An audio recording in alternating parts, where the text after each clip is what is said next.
నమస్కారం ఘంటారావానికి స్వాగతం. ముందుగా ప్రధాన అంశాలు. నంద్యాలలో 13,000 ఇళ్ల నిర్మాణానికి సీఎం భూమి పూజ. సాకారం కానున్న పేదల సొంతింటి కల.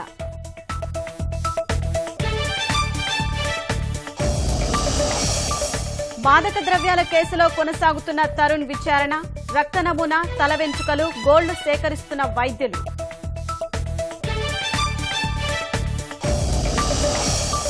జీఎస్టీ వల్ల నగదు వ్యవహారాలు మరింత క్లిష్టతరం. పన్ను చెల్లించే వారి పరిధి పెరుగుతుందన్న జైట్లీ.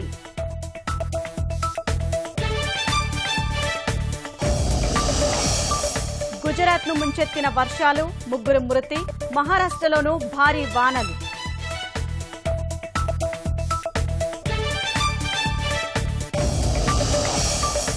మహిళా క్రికెట్ జట్టుకు బీసీసీఐ నజరానా. ఒక్కో క్రీడాకారిణికి 50 లక్షల నగదు బహుమానం.